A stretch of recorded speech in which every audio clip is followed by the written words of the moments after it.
Hi everyone. तो इस video में अपन बात करेंगे सेल यूनिट ऑफ लाइफ का आगे का टॉपिक। अपन ने लास्ट वीडियो में बात करी थी बेटा सेल थ्योरी और अबाउट सेल, ठीक है, हिस्ट्री ऑफ सेल वगैरह, क्लियर। तो अपन आज बात करेंगे इसके बारे में, ओवरव्यू ऑफ सेल के बारे में, ठीक है। तो अब सेल का ओवरव्यू अगर देखो तो एक टिपिकल प्लांट सेल का अगर एग्जांपल लेते हैं बेटा, अपन स्कूल टाइम पे पढ़े, अपन टिपिकल प्लांट सेल का एग्जांपल क्या लेते थे, ठीक है, जब एक्सपेरिमेंट हुआ करते थे लेबोरेटरी के अंदर, तो एक ऑनियन पील सेल लेते थे, ठीक है, कि प्याज का एक छोटा सा स्लाइस कट करना है एकदम पतली सी और उसको माइक्रोस्कोप के नीचे ऑब्जर्व करना है, ठीक है। जब अपन माइक्रोस्कोप के नीचे ऑब्जर्व करेंगे बेटा, ठीक है, तो अपने को कैसा दिखेगा, तो कुछ अपने को इस प्रकार दिखेगा, ठीक है। ये बाहर से एक वॉल दिखती थी जिसका नाम था सर सेल वॉल, ठीक है। इसके अंदर अपने को एक मेम्ब्रेन दिखता था, क्लियर, जिसका नाम था सेल मेम्ब्रेन या प्लाज्मा मेम्ब्रेन भी बोल सकते हो उसे, सेल मेम्ब्रेन। और सेंटर पर क्या दिखता था सर अपने को, न्यूक्लियस। ऐसा एक टिपिकल प्लांट सेल का स्ट्रक्चर अपन बोल सकते हैं, ठीक है। अब एनिमल सेल का अगर अपन माइक्रोस्कोप के नीचे ऑब्जर्व करें तो अपने को बस इतनी चीजें दिखेंगी। क्या दिखेगी सर, एक दिखेगा सेल मेम्ब्रेन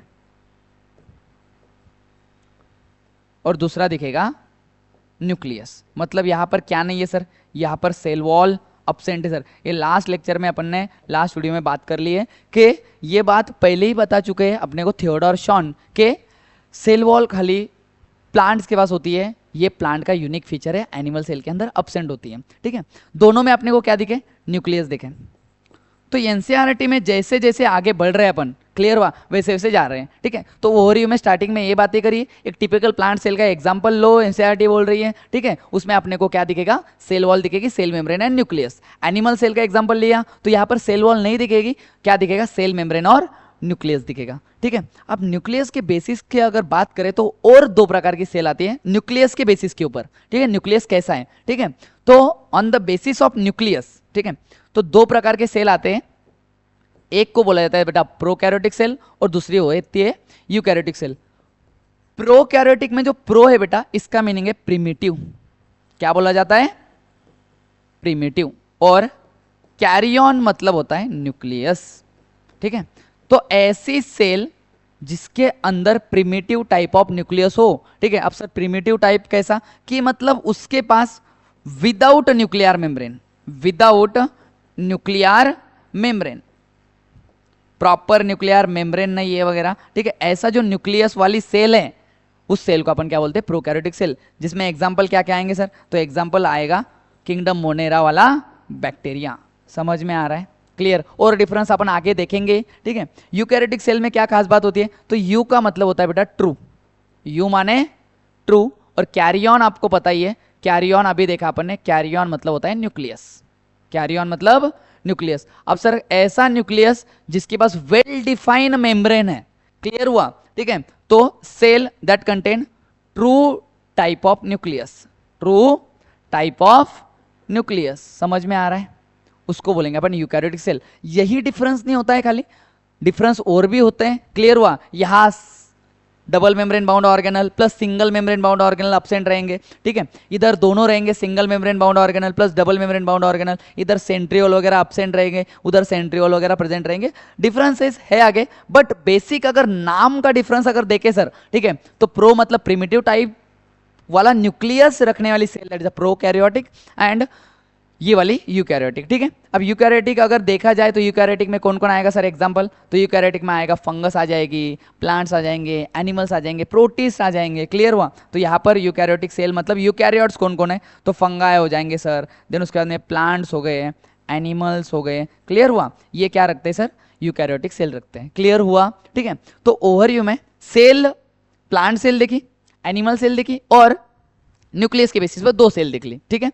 अब ओवरव्यू में आगे दिया है कि सर सेल साइज, अब सेल साइज वेरी होती है sir from cell to cell, कोई सेल सिमिलर नहीं होती है, ठीक है। सेल अगर चेंज हो रही है उसकी साइज भी चेंज हो जाएगी, समझ में आ रहा है। तो सबसे पहले बात करती है एनसीईआरटी माइकोप्लाज्मा के बारे में। माइकोप्लाज्मा की साइज बताई एनसीईआरटी ने 0.3 माइक्रोमीटर। याद रखना ये है बेटा स्मॉलेस्ट सेल, सबसे छोटी सेल मानी गई है, स्मॉलेस्ट सेल, क्लियर हुआ। इसकी प्रॉपर्टीज अपन बायोलॉजिकल क्लासिफिकेशन में देखेंगे, ठीक है। ये विदाउट सेल वॉल होती है, ठीक है, ये ऐसी मतलब ये ऐसा बैक्टीरिया है, क्लियर, जो विदाउट सेल वॉल है, क्लियर, जिसके ऊपर पेनिसिलिन का कोई इफेक्ट नहीं होता है, क्योंकि पेनिसिलिन क्या करता है, बैक्टीरिया का सेल वॉल तोड़ता है। अब इसके पास सेल वॉल ही नहीं है तो पेनिसिलिन रेजिस्टेंट बन जाती है, ठीक है। तो ये पेनिसिलिन नाम का एंटीबायोटिक इसका कुछ नहीं बिगाड़ेगा, ठीक है, माइकोप्लाज्मा का।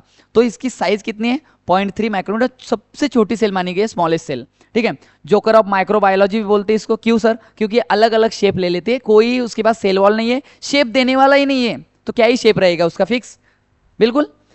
तो शेप उसका बार बार क्या होता है, चेंज होता है, क्योंकि सेल वॉल क्या करती है, शेप देने का काम करती है, क्लियर। तो ये अलग अलग शेप ले लेती है, जैसे जोकर नहीं, अलग अलग कपड़े बदल लेता है 5-5 मिनट में, ठीक है।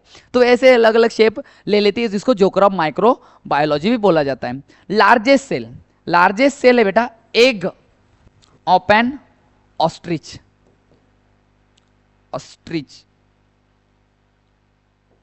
एग ऑफ एन ऑस्ट्रिच, ठीक है।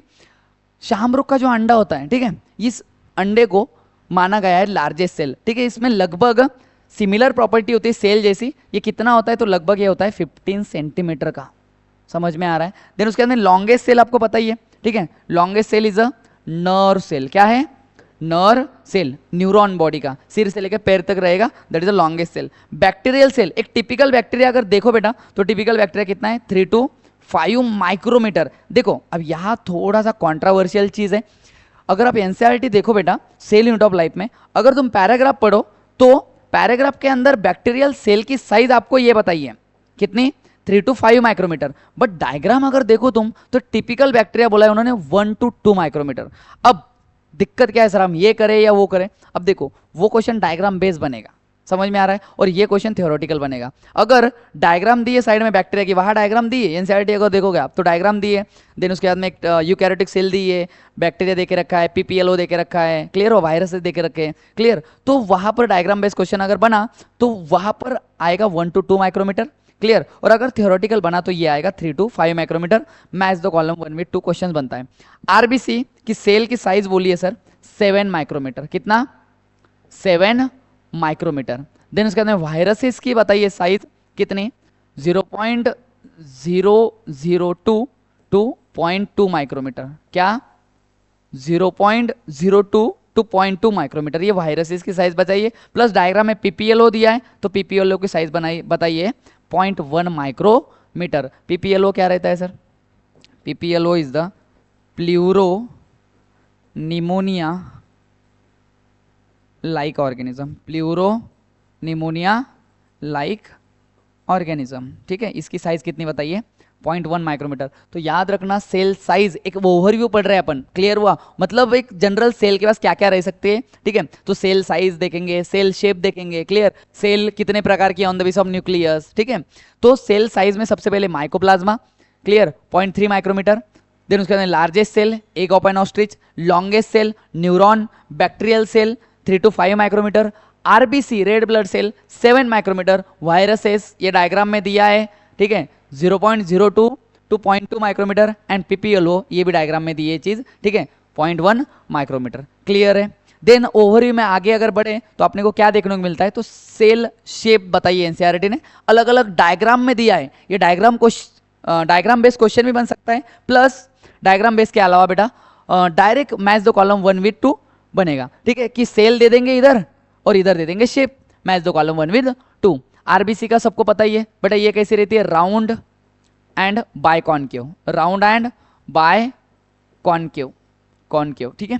तो ये कैसे दिखने को मिलेगी अपने को, तो राउंड है सर ऐसी, क्लियर हुआ, प्लस ऐसी देखने को मिलेगी, मतलब इधर से भी कॉनकेव बन गई और इधर से भी कॉनकेव बन गई, मतलब दोनों साइड से क्या है सर, डिप्रेशन दिख रहा है, क्लियर, यहाँ भी डिप्रेशन दिख रहा है, यहाँ पर क्यों सर, अंदर क्यों पिचक गई है, क्योंकि इनके अंदर क्या है बेटा, न्यूक्लियस एब्सेंट है, इन्यूक्लिएटेड है वो, समझ में आ रहा है, ठीक है। तो ये सेल किसकी बताइए, सॉरी ये शेप किसका बताइए, आरबीसी का, round and biconcave. WBC, WBC का अगर शेप की बात करें तो एनसीईआरटी लिख रहे हैं अमोबॉइड, कैसी है सर, अमोबॉइड मतलब अमीबा लाइक, ठीक है। अब एक जनरल डब्ल्यूबीसी की अगर बात करें तो मान लो अगर ये डब्ल्यूबीसी है व्हाइट ब्लड सेल, ठीक है, तो ऐसी एक सेल रहेगी डब्ल्यूबीसी की, अमोबॉइड, अमीबा लाइक, कैसा भाई शेप ले लेती है, डायपेटिसिस दिखाती है अपने को, ठीक है। ये अपने को कहाँ देखने को मिलता है, बॉडी फ्लूइड एंड सर्कुलेशन में। प्लेटलेट, भले एनसीईआरटी ने इस चैप्टर में प्लेटलेट का नहीं बताया है, बट प्लेटलेट का याद रखो, प्लेटलेट एक ऐसी स्पिंडल शेप रहती है बेटा, क्लियर हुआ? भले एनसीईआरटी यहाँ इसका जिक्र नहीं कर रही है, बट आरबीसी और डब्ल्यूबीसी का प्लेटलेट याद रख लो क्या जाता है, ठीक है। तो ये प्लेटलेट का है स्पिंडल से, स्पिंडल मतलब सर दोनों एंड उसके क्या रहेंगे, नैरो रहेंगे, बीच में क्या रहेगी, स्वेल रहेगी, समझ में आ रहा है, ठीक है। ये मतलब फ्रैगमेंट से, एक बड़े से सेल के फ्रैगमेंट है, कौन, प्लेटलेट्स। एक मेगा कैरियोसाइट नाम की सेल है, special cell of bone marrow, उससे बनती है। क्लियर हुआ? तो तीनों सेल के साइज क्लियर है, साइज बोल रहा हूं मैं, शेप क्लियर है। आरबीसी का राउंड एंड बाइकॉनकेव, डब्ल्यूबीसी का अमोबॉइड, अमीबा लाइक, एंड प्लेटलेट का कैसा है सर, स्पिंडल शेप। कैसा है, spindle shape. Next, columnar epithelial, इसकी भी डायग्राम बना के दी है सर। डायग्राम कैसी है, तो आपको कॉलमनार कुछ इस प्रकार बना के दिया है उन्होंने। कॉलमनार एपिथेलियम कहाँ रहेगा सर, भले चैप्टर कट आउट है बेटा, पर याद रखो ये रहेगा इंटेस्टाइनल वॉल के अंदर, स्टमक के अंदर। क्लियर हुआ? ये सेल अगर तो देखने को मिल रही है तो कैसे देखने को मिल रही है, शेप देखो उसका कैसा है, लॉन्ग एंड स्लेंडर है। कैसा है बेटा, लॉन्ग एंड स्लेंडर है। स्लेंडर मतलब ऐसा नैरो है, सिलेंड्रिकल है। क्लियर हुआ? तो इनका लॉन्ग एंड स्लेंडर बताया है शेप। देन उसके बाद नर्व सेल, नर्व सेल कैसी है सर, नर्व सेल रहती है ब्रांच, कैसी रहती है, branch, long and branch. Then उसके बाद में ट्रकीड्स, ट्रकीड्स का उन्होंने बताया है शेप इलोंगेटेड है। कैसी है सर, इलोंगेटेड। इलोंगेटेड मतलब बेटा सिंपली लॉन्ग है, ठीक है, जिसके दोनों एंड कैसे है सर, जिसके दोनों एंड ऐसे टैपर है। अगर देखो अपन ट्रकीड्स तो ऐसे दिखने को मिलती है अपने को ट्रकीड्स, ठीक है, ऐसी होती है ट्रकीड्स। क्लियर? ट्रकीड्स क्या है, ट्रकीड्स एक जाइलम का एलिमेंट है, ठीक है। जाइलम किस किन से लोगों से बनता है, xylem, parenchyma, xylem fibre, tracheids and vessel. तो ट्रकीड्स का एक बताया उन्होंने शेप जो कि इलोंगेटेड है। मेसोफिल सेल, ठीक है, जो आपको लीफ में मिलेगी, ये रहती है सर राउंड एंड ओवल, अंडे जैसी दिखने वाली सेल, ठीक है, जो आपको लीफ के अंदर मिलेगी, प्रेजेंट इन लीव्स, ठीक है, जो कि आपको ऐसी ऐसी, ठीक है, देखने को मिलेगी, जिसको बोला जाता है सर मेसोफिल सेल। तो ओवरी ऑफ सेल में cell shape and cell size याद रखना। क्लियर हुआ? इस पे match the column 1 with 2 question बनता है, समझ में आया? नेक्स्ट, प्रोकैरियोटिक सेल के बारे में डिटेल पढ़ते हैं थोड़ा, ठीक है। अब प्रोकैरियोटिक में बेटा प्रो मतलब पहले से ही बता चुका हूं, प्रो मतलब होता है प्रिमिटिव, प्रो मतलब primitive type, and then karyon मतलब सर न्यूक्लियस, एकदम साधारण न्यूक्लियस है बेटा, ठीक है, जिसके पास कोई वॉल नहीं है। अब एग्जांपल अगर देखें प्रोकैरियोटिक सेल में, तो प्रोकैरियोटिक सेल में एग्जांपल क्या आएगा, मेनली आता है मोनेरा के लोग, that is a bacteria. Then उसके बाद में आता है सर पीपीएलओ, ये भी प्रोकैरियोट है। देन उसके बाद में आता है साइनोबैक्टीरिया, साइनोबैक्टीरिया। क्लियर हुआ? बैक्टीरिया हो गए, साइनोबैक्टीरिया हो गए। फर्क क्या है, तो बेटा ये ब्लू ग्रीन एल्गी है। क्या है ये, ब्लू ग्रीन एल्गी है। बायोलॉजिकल क्लासिफिकेशन में इसका डिस्कशन करेंगे। तो प्रोकैरियोटिक सेल का मीनिंग जान गए, एग्जाम्पल याद रखना, बैक्टीरिया हो गए, पीपीएलओ हो गए एंड साइनोबैक्टीरिया। एक खास बात है, प्रोकैरियोटिक सेल साइज में छोटी होती है, इसलिए उसको कम टाइम लगता है मल्टीप्लिकेशन में, ठीक है, इसलिए तो बैक्टीरिया बहुत कम टाइम में ज्यादा बन जाते हैं, ठीक है। ई कोलाई को ही देख लो, 20 मिनट में डबल बन जाती है, ठीक है। तो इसका जो मल्टीप्लिकेशन टाइम है वो कम हो जाता है, ठीक है। तो small in size and rapidly multiply, जल्दी जल्दी मल्टीप्लिकेशन शो करती है, अपनी जनसंख्या क्या होगी, कम टाइम में बढ़ा लेगी। यूकैरियोटिक सेल जितना टाइम लेती है उतना ये टाइम नहीं लेगी, समझ में आ रहा है? देन उसके बाद में शेप कैसा है प्रोकैरियोटिक सेल का, तो अब एनसीईआरटी ने कुछ 4 बेसिक शेप बताए, ठीक है, वही बैक्टीरिया के मतलब क्लासेस बन जाएंगे एक प्रकार से, ठीक है। अब एक बात याद रखना बेटा, कभी भी प्रोकैरियोटिक सेल की अगर बात हो रही है, मतलब बात हो रही है बेटा बैक्टीरिया की, और बैक्टीरिया की अगर बात हो रही है इनडायरेक्टली मतलब हो रही है प्रोकैरियोट से लिए, कि याद रखना, क्योंकि प्रोकैरियोट्स अपने को कौन है, तो प्रोकैरियोट्स मोनेरा है, समझ में आ रहा है? तो शेप में पहला है बेटा सबसे पहले रॉड शेप, कौन है, रॉड शेप। और रॉड शेप का एग्जाम्पल है सर कौन, तो रॉड शेप का एग्जाम्पल है बैसिलस। क्या है, बैसिलस। रॉड शेप सर कैसा दिखेंगे, तो बेटा रॉड शेप अगर देखो तो रॉड शेप अपने को कुछ ऐसा दिखेंगे, माइक्रोस्कोप के नीचे ऑब्जर्व करेंगे तो रॉड शेप अपने को ऐसे नजर आएंगे, रॉड लाइक, समझ में आ रहा है? तो जो रॉड लाइक बैक्टीरिया है, ठीक है, the rod like bacteria is a bacillus. Example अगर देखो तो लैक्टोबैसिलस, समझ में आ रहा है, ठीक है। देन उसके बाद में दूसरा शेप कौन सा है सर, तो दूसरा शेप है सर राउंड, या इसको सर्कुलर बोल सकते तुम। राउंड का एग्जाम्पल क्या बताया सर एनसीईआरटी ने, राउंड बोल रही है सर कोकस। क्या है, कोकस। अब कोकस कहाँ कहाँ देखा है, बहुत जगह देख चुका है बेटा अपन ने। स्ट्रेप्टोकोकस हो गया, स्टेफाइलोकोकस हो गया, क्लियर हुआ, ठीक है। तो कोकस वाले ये, अरे क्या बना रहा हूँ, रॉड दिमाग में बैठ गया बेटा, रॉड दिमाग से हटने का नाम ही नहीं ले रहा है। तो ये हो जाए ऐसे, क्लियर हुआ। ये बन जाएंगे सर क्या, राउंड, दैट इज अ कोकस। समझ में आ रहा है, सर्कुलर रहेंगे जिनको बोला जाता है कोकस। देन थर्ड होता है बेटा, थर्ड होते हैं कॉमा शेप। कौन से, कॉमा शेप। कॉमा शेप कैसे दिखेंगे, तो कॉमा शेप बेटा, कॉमा जो वर्ड है अपना, कॉमा वर्ड बोल रहा हूँ, जो साइन है अपना वैसे दिखेंगे, क्लियर।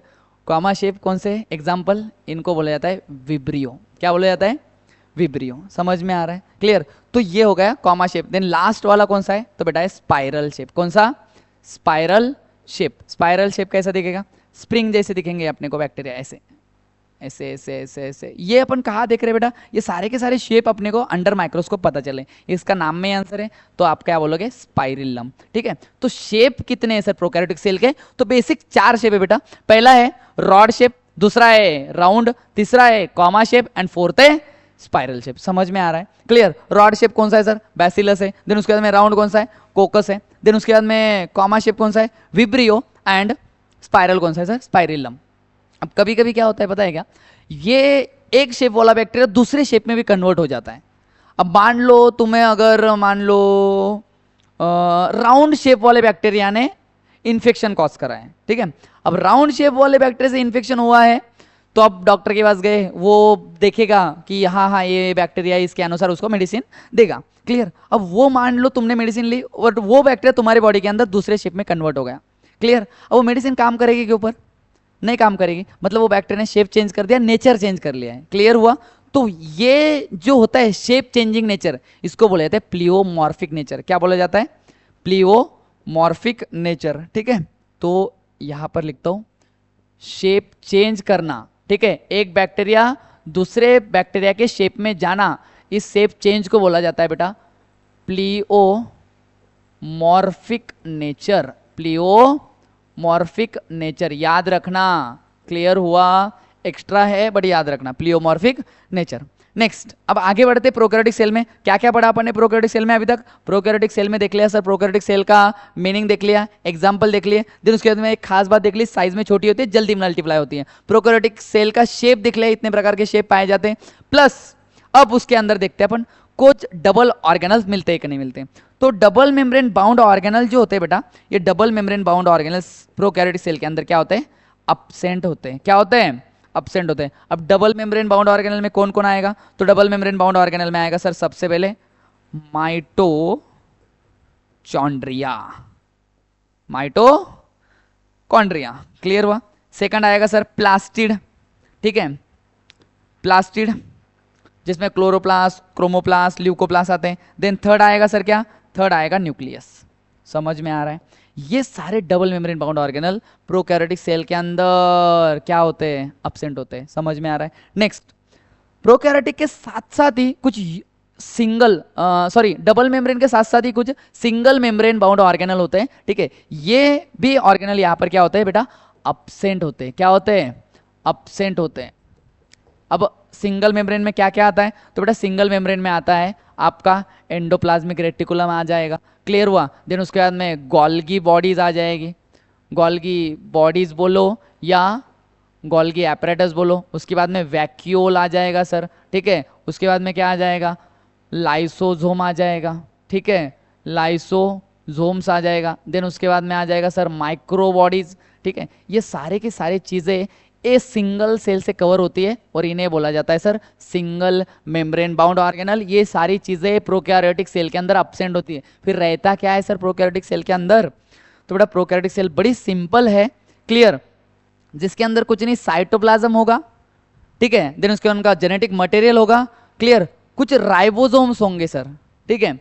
अब इतनी बातें उसके अंदर अब्सेंट है, डबल मेम्ब्रेन अब्सेंट है, सिंगल मेम्ब्रेन अब्सेंट है। तो क्या है सर उसके अंदर ऐसा जो यूकैरियोटिक सेल जैसी है वो, तो कुछ कॉमन थिंग है बेटा उसके अंदर जो प्रोकैरियोटिक सेल और यूकैरियोटिक सेल क्या करती है, सेम रखती है। तो सबसे पहले प्रोकैरियोटिक सेल के पास प्लाज्मा मेम्ब्रेन रहेगा, किसके जैसा? यूकैरियोटिक सेल जैसा। समझ में आ रहा है? जैसे यूकैरियोटिक सेल का प्लाज्मा मेम्ब्रेन है एज इट इज स्ट्रक्चर के साथ, ठीक है, वैसा के वैसा किसके पास रहेगा?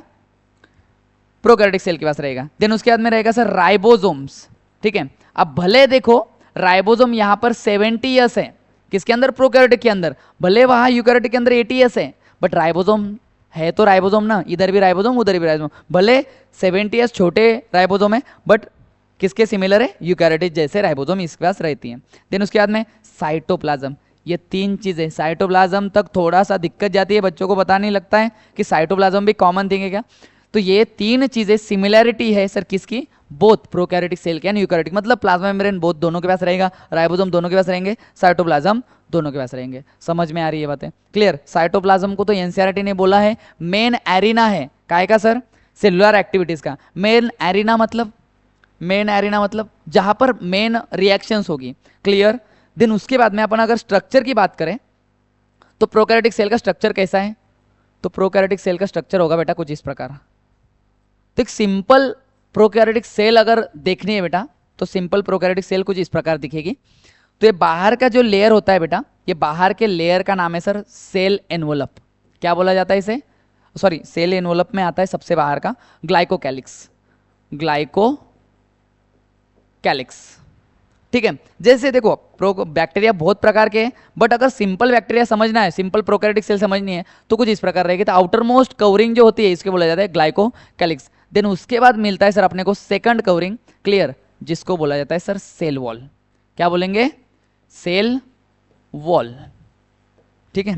देन इनर मोस्ट कवरिंग जो होती है बेटा, ये इनर मोस्ट कवरिंग कुछ ऐसे जाएगी सर, देन फिर से ऐसे हो जाएगी, ऐसे जाएगी सर, देन फिर से ऐसे हो जाएगी, मतलब कंटिन्यू नहीं है सर, इन फोल्डिंग में। और वो इन फोल्डिंग कहाँ एंटर हो रही है? उसके साइटोप्लाज्म में एंटर हो रही है। बट इस लेयर का नाम क्या है? तो इस लेयर का नाम है बेटा प्लाज्मा मेम्ब्रेन, ठीक है। तो ये बन जाएगा बेटा प्लाज्मा मेम्ब्रेन, प्लाज्मा मेम्ब्रेन बोलो या सेल मेम्ब्रेन बोलो, समझ में आ रहा है? ठीक है। तो ये तीन कवरिंग होगी सर प्रोकैरियोटिक सेल की, outermost glycocalyx, middle one cell wall and innermost plasma membrane. But अब ये प्लाज्मा मेम्ब्रेन तुमने देखा कंटिन्यू नहीं है, यहां तक आई सर और फिर से अंदर क्या होगी? इनफोल्ड होगी साइटोप्लाज्म के अंदर, ठीक है, फिर से आई कंटिन्यू होगी, इनफोल्ड होगी। इनको क्या बोला जाता है? तो बेटा इनको बोला जाता है मीजोजोम। क्या बोला जाता है?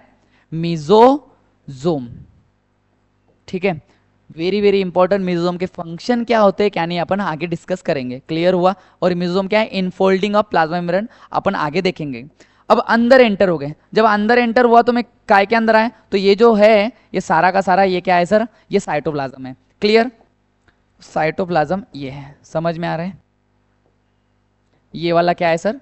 साइटोप्लाज्म है। अब साइटोप्लाज्म के अंदर मैंने देखा तो मुझे क्या क्या दिखेगा? तो मुझे इसके अंदर दिखेगा सर ऐसा कुछ थ्रेड लाइक स्ट्रक्चर, जिसको बोला जाता है इनका जेनेटिक मटेरियल, और इसका नाम है सर न्यूक्लियोइड। क्या बोलते हैं इसे? न्यूक्लियोइड, ठीक है। इसका दूसरा एक नाम होता है सर, इसको गोनो तो नहीं, जीनोपोर बोला जाता है। क्या बोला जाता है? जीनोफोर। समझ में आया? ठीक है। या इसे ही बोला जाता है सर, दूसरा एक नाम होता है प्राइमरी क्रोमोसोम। क्या बोला जाता है? प्राइमरी क्रोमोसोम या मेन क्रोमोसोम। समझ में आ रहा है? इसके तीन नाम है, न्यूक्लियोइड बोल सकते, जीनोपोर बोल सकते या प्राइमरी क्रोमोसोम बोल सकते। समझ में आया? मतलब सर अब ये प्राइमरी क्रोमोसोम है मतलब या मेन क्रोमोसोम बोलो बेटा, मेन क्रोमोसोम, ठीक है। मेन क्रोमोसोम मतलब इसके अलावा भी कोई है? बिल्कुल है बेटा, आपको इसके अलावा एक और एडिशनल क्रोमोसोम मिलेगा, ठीक है। And that additional chromosome is called plasmid. क्या बोलते हैं उसे? प्लाज्मिड। जो कि क्या है बेटा? डबल स्टैंडर्ड, डीएस, ये बहुत बार सुनने को मिलेगा एनसीईआरटी के अंदर। डबल स्टैंडर्ड सर्कुलर है, और इसे दूसरा नाम क्या है? मेन के अलावा है ना ये, तो इसे बोलते हैं एडिशनल क्रोमोसोम। क्या बोलते हैं? Additional chromosome. क्लियर? इसके अलावा मुझे साइटोप्लाज्म में क्या देखने को मिला? ये क्या है? साइटोप्लाज्म, साइटोप्लाज्म, ठीक है। इसके अलावा मुझे और एक चीज देखने को मिली साइटोप्लाज्म के अंदर, यहां एक ऐसा कुछ ये रहेगा सर आरएनए, जो कि एमआरएनए, और उसके ऊपर ऐसे कुछ राइबोसोम्स दिखेंगे बहुत सारे, ठीक है। और इस चीज को बोलते हैं अपन पॉली राइबोसोम। क्या बोलेंगे? पॉली राइबोसोम, जोम, जो कि नीट 2019 के अंदर क्वेश्चन बना। इसका दूसरा नाम है सर पॉलीजोम, पॉलीजोम, ठीक है। देन उसके अलावा मुझे क्या देखने को मिलेगा, राइबोसोम्स तो रह ही गए बेटा, तो राइबोसोम्स यहाँ ऐसे दिखा रहा हूँ मैं, राइबोसोम क्यों ऐसे दिखा रहा हूँ, तो भाई लाइन लिखी एनसीईआरटी ने, prokaryotic ribosome is associated with membrane, ठीक है। तो ये मेम्ब्रेन के पास दिखा रहा हूँ, तो ये हो जाएंगे राइबोसोम, जिनका नेचर रहेगा सर 70s, क्या रहेगा 70s। तो outermost covering glycocalyx, middle one cell wall and innermost plasma membrane, ये तीनों मिला के सेल को कवर कर रहे हैं, इसलिए इन तीनों को, इसको और इसको बोला जाता है सेल एनवलप। क्या बोला जाता है, सेल एनवलप। अंदर आए क्रॉस करके सेल एनवलप, साइटोप्लाज्म मिला, साइटोप्लाज्म में उनका जेनेटिक मटेरियल जिसको बोलते हैं न्यूक्लियोइड, जिसको उसका नाम जीनोपोर या प्राइमरी क्रोमोसोम, ठीक है। उसके अलावा एक एडिशनल है जिसका नाम है सर प्लाज्मिड। प्लाज्मिड क्या करता है, तो बायोटेक्नोलॉजी के अंदर देखने को मिलेगा, ये एडिशनल फिनोटाइपिक कैरेक्टर प्रोवाइड करने का काम करता है, जैसे कि पीला है। अब मान लो इसके पास प्लाज्मिड है ना, ठीक है, तो प्लाज्मिड क्या करेगा, इसको एक नया फिनोटाइपिक कैरेक्टर देगा, मतलब फिनोटाइपिक मतलब इसको बाहर से कुछ अलग बनाएगा, ठीक है। तो बाहर से कुछ अलग बनाएगा तो ये कैसा रहेगा, तो इसके पास ऐसे ऐसे थ्रेड लाइक स्ट्रक्चर रहेंगे, छोटे छोटे छोटे छोटे hair like structure, clear. That hair like structure is called pili, क्या बोलते हैं उन्हें, पिलाए, ठीक है। जो पिलिन नाम के प्रोटीन से बने रहते हैं, किससे बने रहते हैं, पिलिन नाम के प्रोटीन, तो ये हो जाएगा बेटा पिलाए, ठीक है। पिलाए क्या करती है, पिलाए बैक्टीरिया को अटैच करने में मदद करते हैं, समझ में आ रहा है। तो अटैचिंग स्ट्रक्चर कौन सा है, पिलाए। इसके अलावा उसको अगर एक जगह से दूसरे जगह जाना है तो बैक्टीरिया क्या रखता है सर, बैक्टीरिया रखता है अपने पास फ्लैजेल्ला। तो फ्लैजेल्ला बेटा याद रखना, फ्लैजेल्ला निकालोगे आप सेल वॉल से, क्योंकि फ्लैजेल्ला ओरिजिनेट होता है बैक्टीरिया के सेल वॉल से, ठीक है। पिलाए भले ही आउटग्रोथ है बाहर के कवरिंग की, बट ये जो मिडल है सेल वॉल, यहां से निकलेगा बैक्टीरिया का क्या, फ्लैजेल्ला, ठीक है।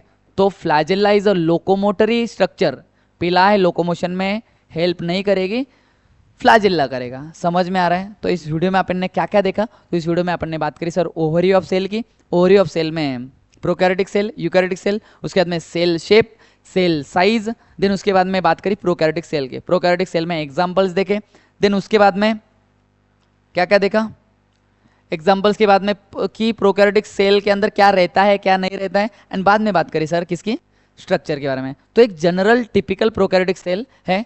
आई होप ये वीडियो आपको समझ में आया होगा, अगर आपको समझ नहीं आया होगा तो फिर से देखिए। Thank you so much.